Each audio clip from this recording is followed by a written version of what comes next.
I'm Ray Offenheiser. I'm the president of Oxfam America, and my role tonight is to address the issue of the impacts of climate change on poor communities in developing countries,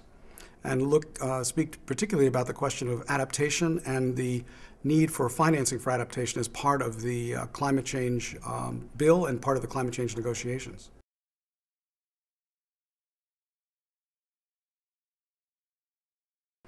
Well, I think we're delighted to be honored by Worthy Cause and to be joining a lot of people who are interested in the issue of climate change here in the Boston area. And it's a particularly, I think, auspicious moment for events like this to be taking place and for the public to come out to events like this on climate change, because we're about a month away from the global negotiations in Copenhagen on climate change, where all the countries of the world will be coming together to discuss the next major climate change treaty. In addition to that, there's a big debate in Congress that's taking place about climate change legislation. And it's critically important that the United States exercise global leadership at this negotiation. And it's critically important that President Obama go to these negotiations with the support of the Congress and the support of the American people, and with something in the form of legislation that will signal to the rest of the world that he's ready to deal. He's going to need to demonstrate that the United States is committed to lowering its carbon emissions. But developing countries are particularly interested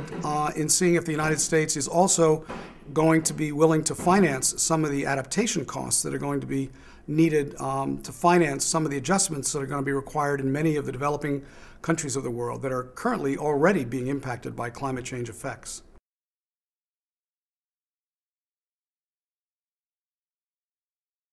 Well, Ben Soleil is part of a wonderful group of artists and musicians and actors from Hollywood and from the music industry who actually serve as ambassadors for Oxfam, for Oxfam's mission. And Ben is particularly unique because he travels widely around the United States on a bicycle, actually doing concerts for various communities, where he actually uses those venues and those opportunities to talk about both humanitarian crises as well as the growing challenge of climate change.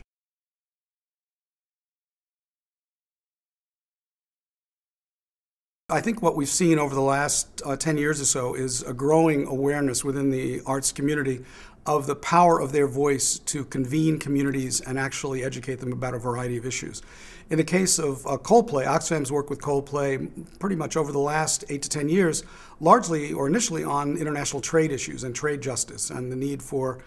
reform in the international trade system. And Chris Martin and Coldplay became very engaged in that issue, talked about it in a variety of different fora, attended World Trade Organization meetings. And if you're a close observer of Coldplay, you may have seen that there was a green equal sign on Chris's hand and on his piano when he performed. But that also opened up an opportunity to recruit many other artists, some well-known, some emergent in the music industry, who are also interested in embracing these issues and feel inspired by what Chris has been doing, and feel that in addition to their art and music, there's other things they would like to realize in terms of sort of life goals through their work. And we've also been fortunate to have a lot of actors and actresses in Hollywood that support our work: Colin Firth, Helen Mirren, Scarlett Johansson, Minnie Driver, just to name a few, that travel with us to field locations and learn about the work that we do and learn about the difficulties being faced by communities around the world. Kristen Davis, I traveled with Kristen Davis last year to South Africa, where she visited a variety of communities there, then went on to refugee camps in Uganda, and then came back and talked about those issues in a variety of different places and through different magazines that she was interviewed by. Emile Hirsch has been with us to the Congo and most recently to Zimbabwe, and has written diaries that have been published in Men's Health, and we're hoping a recent piece will be published, or a new piece will be published soon in another major American magazine, but we'll see. So they've been very generous with their time and their energy, and our sense is these are people with interested in making real commitments to these issues.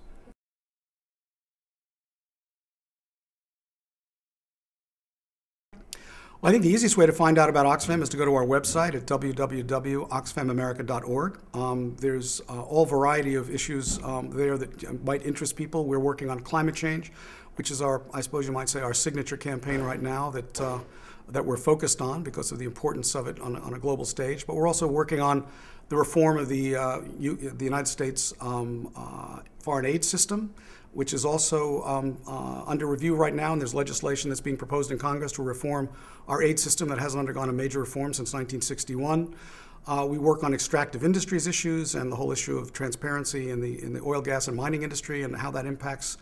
might impact favorably poor people in developing countries. We work on issues, humanitarian issues like Darfur, where Oxfam has a major field presence on the ground. So there's all sorts of issues that you can find on the website and that perhaps would engage your viewers' interests.